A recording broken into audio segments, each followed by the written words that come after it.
Hey guys, how's it going? Welcome back to Antonio Valente Flowers.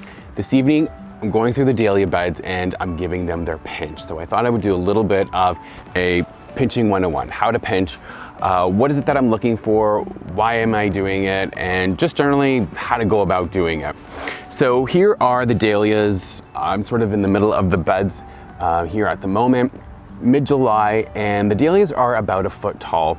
It's been a little bit dry, so maybe they're slightly behind schedule. Normally this is something I would do, let's say maybe early July, but they're fine. We did get some rain recently, so a mid-July pinch is gonna be fine. We'll still get flowers by, let's say, mid-August. If you've never pinched before, it can seem a little bit counterproductive or a little bit counterintuitive, but the pinching process is actually going to give us a lot more usable stems with the dahlias.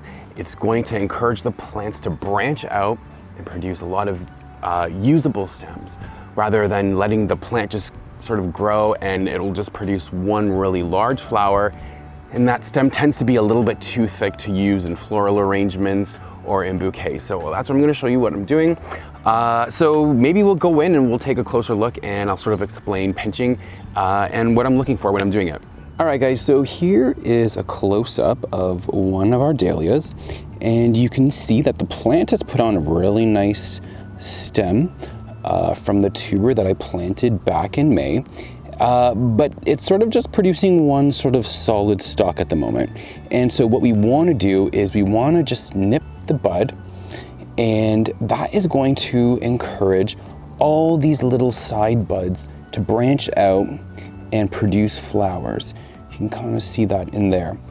And the way we're going to do that is we're just going to take our snips, which I have right here, and we're going to leave approximately 3 to 4 major leaf pairs. So you can see how the leaves are produced in pairs along the stems. And so we're going to just leave 1, 2, 3, 4 of those.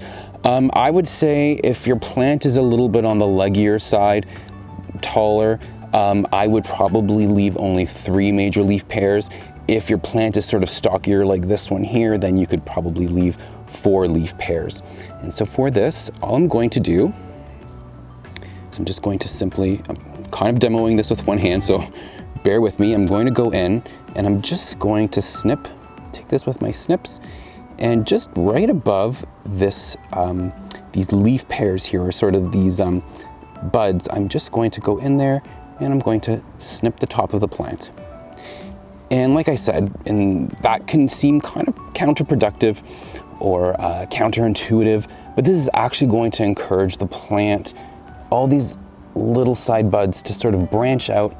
We're gonna get way more flowers in the end because we've pinched our dahlia. All right guys, so that is pinching 101. Just one last note.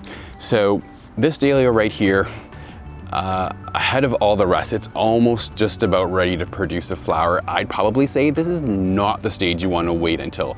This dahlia should have been pinched really, at least 2 weeks ago. It's already producing a flower. It's put a lot of its energy into that one single solitary flower, and I would prefer it if it had been putting its energy into all of its side branches. All right guys, so if you found this video helpful, please like it and subscribe. And if you want to see more content like this or any other ideas you have for future how-to videos, please let me know in the comments below. Thanks guys.